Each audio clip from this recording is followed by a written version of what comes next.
ಓಕೆನಾ. ಈ ನೇಪಾಳದಲ್ಲಿ ಕೂತ್ಕೊಂಡು ಭಾರತೀಯರೆಲ್ಲರನ್ನು ಕೂಡ ಮೋಸ ಮಾಡಿ ಅವರೆಲ್ಲರನ್ನು ಕೂಡ ಪುಸಲಾಯಿಸಿ ಅವರಿಂದ ಹೆಚ್ಚು ಹಣ ಇನ್ವೆಸ್ಟ್ ಮಾಡುವಂತೆ ಮಾಡಿ ಎಲ್ಲರನ್ನು ಕೂಡ ನೂರಾರು ಕೋಟಿ ಇನ್ವೆಸ್ಟ್ಮೆಂಟ್ ಫ್ರಾಡ್ ಮಾಡಿದಂಥ ಒಂದು ಟೀಮ್ನ ಮೇಯ್ನ್ ಗ್ಯಾಂಗನ್ನು ನಮ್ಮ CN ಪೊಲೀಸರು ಅರೆಸ್ಟ್ ಮಾಡಿದ್ದಾರೆ. ಈ ಅರೆಸ್ಟ್ ಮಾಡಿದ್ದಾಗ ಇವರಿಂದ 21 ಮೊಬೈಲ್ಸು, ಲ್ಯಾಪ್ಟಾಪ್ಸು ಮತ್ತು ಕಂಪ್ಯೂಟರ್ಸ್ ಎಲ್ಲ ಕೂಡ ಸೀಸ್ ಮಾಡಿದ್ದಾರೆ.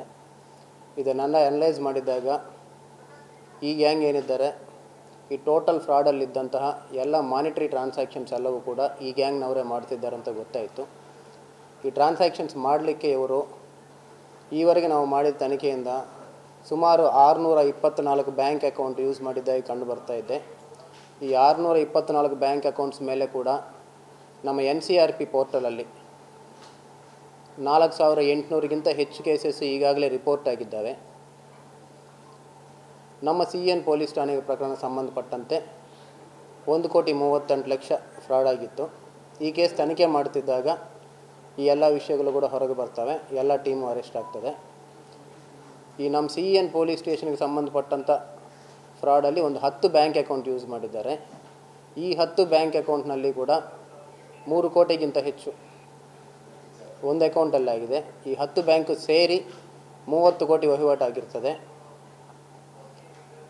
ಇದರಲ್ಲಿ ಈ 10 ಬ್ಯಾಂಕ್ ಅಕೌಂಟ್ ಮೇಲೆ 113 ಕೇಸ್ NCRP ಪೋರ್ಟಲಲ್ಲಿ ರಿಜಿಸ್ಟರ್ ಆಗಿದ್ದಾವೆ.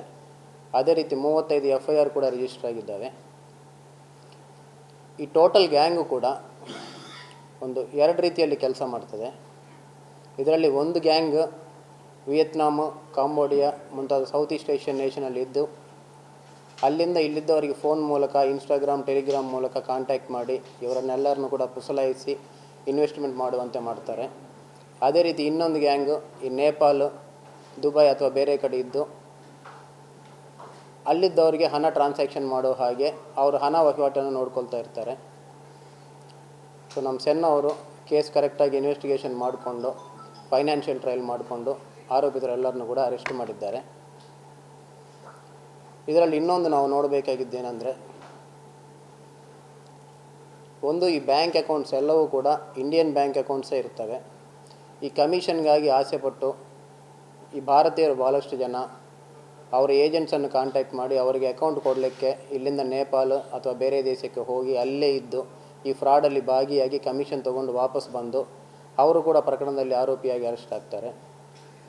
ಅದೇ ರೀತಿಯಲ್ಲಿ ಇವರೆಲ್ಲರಿಗೆ ಪುಸಲಾಯಿತಿ ಮಾತನಾಡಿಸೋರು ಅವರು ಕೂಡ ಭಾರತೀಯರಿದ್ದಾರೆ. ಇವರೆಲ್ಲರೂ ಕೂಡ ಕೆಲಸಕ್ಕಾಗಿ ವಿದೇಶಕ್ಕೆ ಹೋದಾಗ ಸರಿಯಾದ ಡಾಕ್ಯುಮೆಂಟ್ಸ್ ಇಲ್ಲ ಅಂತ ಹೇಳಿ ಇವರೆಲ್ಲರನ್ನು ಕೂಡ ಅಲ್ಲೇ ಕೂಡಿ ಹಾಕಿ ಡಿಜಿಟಲ್ ಸ್ಲೇವರಿ ಅಂತ ಕರೀತೀವಿ. ಅದೇ ರೀತಿ ಅವರನ್ನು ಸ್ಲೇವ್ಸ್ ಹಾಗೆ ಕೂರಿಸಿ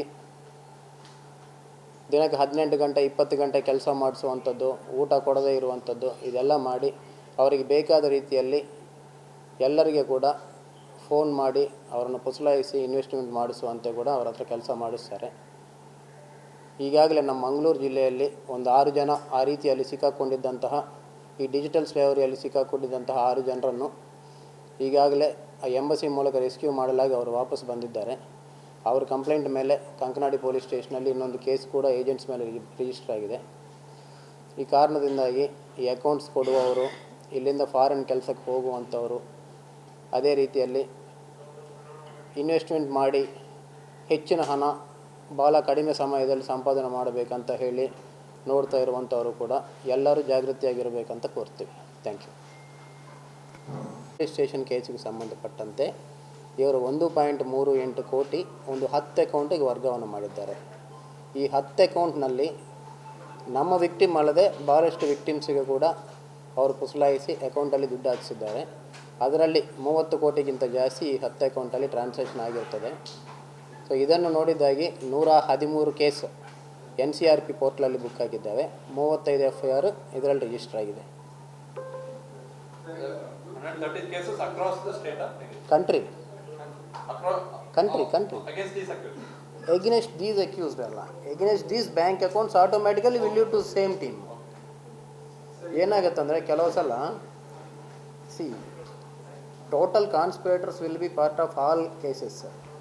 ಆದರೆ those who have given accounts, those who are agents, They will be accused in cases where they have given account and where it is used for transaction.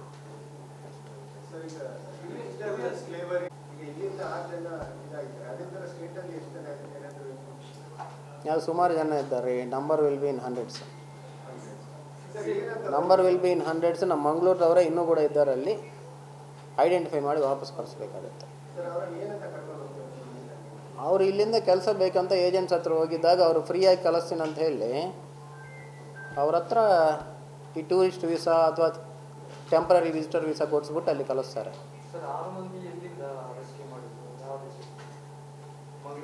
Indian embassy ಅವರು ಕಂಬೋಡಿಯಾದಿಂದ 6 ಮಂದಿನಿ ಕೂಡ ರೆಸ್ಕ್ಯೂ ಮಾಡಿದ್ದಾರೆ. Rescue ಮಾಡಿದ ಮೇಲೆ ಅವರು ವಾಪಸ್ ಇಲ್ಲಿ ಬಂದಿದ್ದಾರೆ.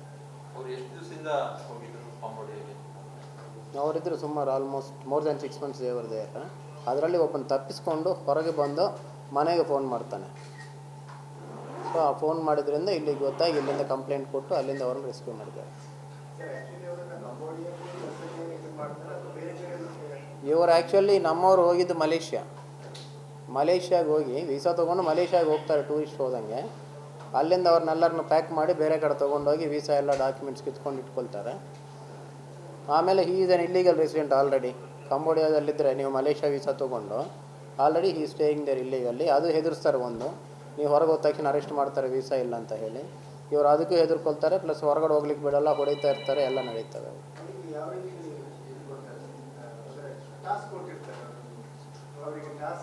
ಅದೇ ನಾವು ಹೇಳಿದ್ದವರಿಗೆ ನೀವು ಸೇಮ್ ಡಿಜಿಟಲ್ ಅರೆಸ್ಟ್ ಒಂದು, ಎರಡನೇದು investment fraud.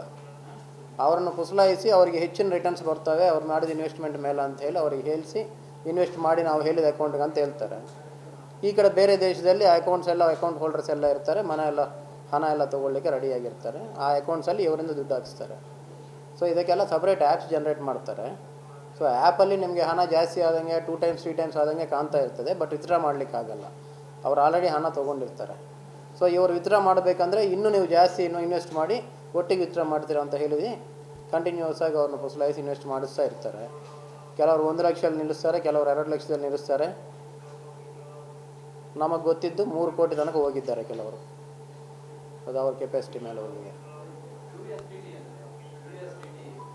Digital dollar currency ಅಷ್ಟೇ. ಡಾಲರ್ಸ್ ಆನ್ಲೈನಲ್ಲಿ ಖರೀದಿ ಮಾಡ್ಬೋದು. ಸೊ ಆ ವ್ಯಾಲೆಟ್ ಮೂಲಕ ಏನು ನಾರ್ಮಲಾಗಿ ಕ್ರಿಪ್ಟೋ ಕರೆನ್ಸಿ ಖರೀದಿ ಮಾಡ್ತಾರೆ, ಸೇಮ್ ಅದೇ ವ್ಯಾಲೆಟ್ ಮೂಲಕ ಈ ಡಾಲರ್ಸ್ ಕೂಡ ನಾವು ಖರೀದಿ ಮಾಡ್ಬೋದು ಡಿಜಿಟಲ್ ಕರೆನ್ಸಿ.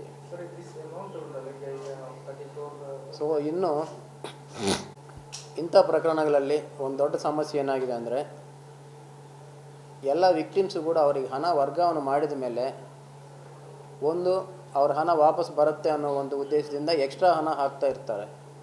ಎರಡನೇದು, 1-2 ಕೇಸಲ್ಲಿ ನಮಗೆ ಗೊತ್ತಿದ್ದು ನಾವು ಹೋಗಿ ಹೇಳಿದರೂ ಕೂಡ ಅವ್ರು ಕಂಪ್ಲೇಂಟ್ ಕೊಡಲಿಕ್ಕೆ ತಯಾರಾಗಿಲ್ಲ. ವಾಪಸ್ ಅವ್ರು ಬಂದು ಕಂಪ್ಲೇಂಟ್ ಕೊಡಲಿಕ್ಕೆ ಹಣ ಹಾಕಿದ 1 ತಿಂಗಳ ನಂತರ ಬರ್ತಾರೆ ಭಾಳಷ್ಟು ಜನ.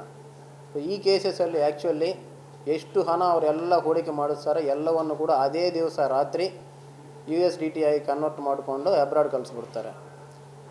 ಸೊ ಎಷ್ಟು ಡಿಲೇ ಮಾಡ್ತಾರೋ ಅಷ್ಟು ಕಷ್ಟ ಆಗುತ್ತೆ ಹಣ ವಾಪಸ್ ಬರುವಂಥದ್ದು. ನಾವು ಇಷ್ಟು ಅಕೌಂಟ್ ಫ್ರೀಸ್ ಮಾಡಿದರೂ ಕೂಡ, ಈಗ ಹೋಲ್ಡ್ ಮಾಡಿದರೂ ಕೂಡ ಆ ದಿವಸ ರಾತ್ರಿ ಆ ಅಕೌಂಟಲ್ಲಿ ಎಷ್ಟು ಹಣ ಇದೆ ಅಷ್ಟು ಮಾತ್ರ ನಮಗೆ ಸಿಗ್ತದೆ ಬಿಟ್ಟು ಈಗಾಗಲೇ ಇವರೆಲ್ಲ ಇನ್ವೆಸ್ಟ್ಮೆಂಟ್ ಮಾಡಿದ ಹಣ ಎಲ್ಲ ಕೂಡ ಪ್ರತಿ ದಿವಸ ಅವ್ರು ಹಾಕಿದ ಹಣ ಅದೇ ರೀತಿಯಲ್ಲಿ ಬಾರ್ಡರ್ ಕ್ರಾಸಾಗಿ ಹೋಗ್ತಾ ಇರ್ತದೆ ಬೇರೆ ಚಾನಲ್ಸ್ ಮೂಲಕ. ಇದರ ಹವಾಲ ಇರಬಹುದು ಅಥವಾ ಡಿಜಿಟಲ್ ಟ್ರಾನ್ಸಾಕ್ಷನ್ ಮೂಲಕ ಇರಬಹುದು. ಸೊ ಅದಕ್ಕೆ ಎಷ್ಟು ಬೇಗ ಬಂದರೆ ಅಷ್ಟು ನಿಮ್ಮ ಹಣ ವಾಪಸ್ ಬರಲಿಕ್ಕೆ ಅವಕಾಶ ಇರ್ತದೆ. ನಮ್ಮ ಇದರಲ್ಲಿ 30 ಲಕ್ಷ ಅಷ್ಟು ಇತ್ತಷ್ಟೇ. ಎಷ್ಟಿತ್ತು ರೀ CNACB ಹೇಳಿದ್ರಿ ರೀ? ನಮ್ಮ ಇದರಲ್ಲಿ ಹಣ ಎಷ್ಟಿತ್ತು? ನಮ್ಮ ಹಣ ನಮ್ಮ 1.5 ಕೋಟಿಯಲ್ಲಿ ಎಷ್ಟು ಸಿಕ್ಕಿತ್ತು ವಾಪಸ್ಸು? ಅಷ್ಟೇ. 7-8 ಲಕ್ಷ ಸಿಕ್ಕಿರಬೇಕು. ಹಾಂ ಅಚ್ಚಾ 30 ಆಗಿದೆ. ಹಾಂ ಓಕೆ. ಹಾಂ 30 ಸಿಗತ್ತೆ. ಬಟ್ ಆ ಸ್ಪಾಟಲ್ಲಿ ನಾವು ಹಿಡಿದಾಗ 7 ಏನೋ ಫ್ರೀಸ್ ಆಗಿತ್ತು. ಓಕೆನಾ?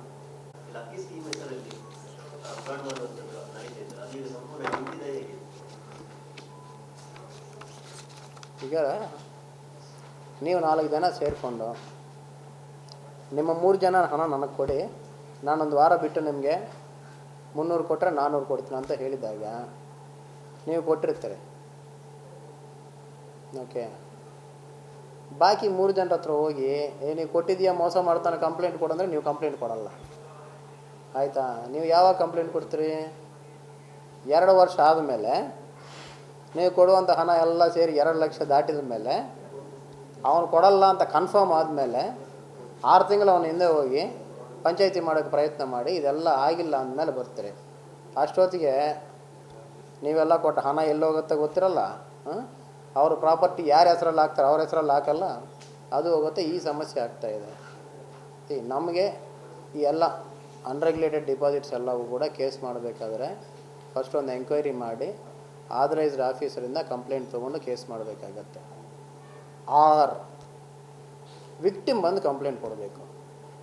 ಇಷ್ಟು ಜನಕ್ಕೆ ಅನ್ಯಾಯ ಆಗ್ತಾಯಿದೆ ಅಂತ ನೀವೆಲ್ಲ ರಿಪೋರ್ಟರ್ಗೂ ಕೂಗ್ತಾ ಇದ್ದೀರಿ, ನಾವು ಕೂಡ ಹೇಳ್ತೀವಿ. ಒಬ್ಬ ವಿಕ್ಟಿಮ್ ಬಂದಿದ್ದಾನ ನಮ್ಮ ಹತ್ರ? ಬಂದರೆ ನನ್ನ ಹಣ ಹೋಗಿದೆ ಅಂತ ಒಬ್ಬರು ಬಂದರೆ ಕೇಸ್ ಮಾಡಲಿಕ್ಕೆ ಅವಕಾಶ ಇರ್ತದೆ, ಚೀಟಿಂಗ್ ಕೇಸ್ ಡೈರೆಕ್ಟಾಗಿ. ಇಲ್ಲಾಂದರೆ ಬಡ್ಸ್ ಕೇಸ್ ಹಾಕ್ಕೋಬೇಕು. ಅದಕ್ಕೆ ಆಥರೈಸ್ಡ್ ಆಫೀಸರು ಒಂದು ಎಂಕ್ವೈರಿ ರಿಪೋರ್ಟ್ ತೊಗೊಂಡು ಅದರ ಆಧಾರದ ಮೇಲೆ ಕನ್ಫರ್ಮ್ ಮಾಡ್ಕೊಂಡು ಅವರು ಕಂಪ್ಲೇಂಟ್ ಕೊಡಬೇಕಾಗತ್ತೆ. ಸೊ ಅದು ವಿತೌಟ್ ಕಂಪ್ಲೇಂಟ್ ಯಾರೂ ಮಾಡಲಿಕ್ಕಾಗಲ್ಲ. ಅದಕ್ಕೆ ಇದು ಮಾಡೋರು ಮಾಡ್ತಿದ್ದಾರೆ. ಕೆಲವರು ನಾವು ರಿಲಯಬಲ್ ಆಗಿ 50 ವರ್ಷದಿಂದ ಮಾಡ್ತಾ ಇದ್ದೀವಿ ಅಂತ ಹೇಳ್ತಾರೆ. But we are not related. If it is offence, if it is not regulated, complaint ಬಂದರೆ ಅದು ಕೇಸ್ ಆಗುತ್ತೆ ಅಷ್ಟೇ.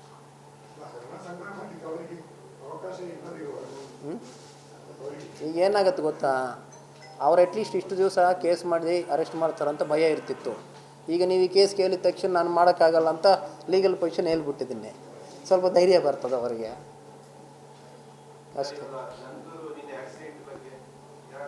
ಆ ಏಜೆಂಟ್ ಮೇಲೆ ಇಲ್ಲಿಂದ ಕಲಿಸಿದ್ದಾರಲ್ಲ ಅವ್ರನ್ನ ಸ್ಲೇವರಿಗೆ ಹ್ಯೂಮನ್ ಟ್ರಾಫಿಕಿಂಗಲ್ಲಿ ಮಾಡಿದ್ದೀವಿ.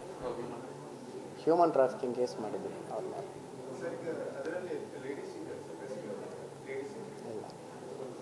ಎಲ್ಲ ಜೆಂಟ್ಸ್ ಇಲ್ಲಿದ್ದಾರೆ. ಅವರೆಲ್ಲ ಆರಾಮಾಗಿದ್ದಾರೆ, ಇಲ್ಲೇ ತಿರುಗಾಡ್ತಾ. ಈಗ ಅಲ್ಲಿದ್ದಾಗ ಸಮಸ್ಯೆ ಇತ್ತು ಅಷ್ಟೇ.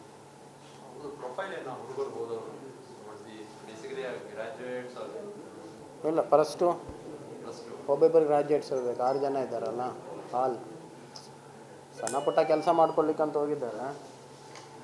ಹಲೋ ಹಲೋ ಮೊನ್ನೆ ಈ ಕೇಸ್ ಮಾಡಿದಾರಲ್ರಿ, ಈ ಏಜೆಂಟ್ಸ್ ಮೇಲೆ ಕೇಸ್ ಮಾಡಿದಾರಲ್ಲ, ಅವರಿಬ್ಬರನ್ನ 6 ಜನರು ಎತ್ಕೊಂಡು ಹೋದವ್ರ ಮೇಲೆ. ಈ ಇಲ್ಲಿಂದ ದುಬೈಗೆ ಹೋಗ್ತೀವಲ್ಲ, ಮಲೇಷ್ಯಾಗೆ ಯಾವ ಕೆಲಸಕ್ಕೆ ಏನೋ ಒಂದು ಕೆಲಸ ಕೊಟ್ಟರೆ ಅವನೇನೋ ಪಾಪ ಜೀವನ ಮಾಡೋದು ಇಲ್ಲ. ಇದಲ್ಲ, ಲೋ ಪೇಯ್ಡ್ ಜಾಬ್ಸೇ ಇವೇ ಅಲ್ವಾ. ಡಿಪ್ಲೊಮಾ, PU, +2 ಅದೆಲ್ಲ ಓದಿ ಹೋಗ್ತಾ ಇದ್ದಾರೆ ಅಲ್ಲಿ ಅಂತ.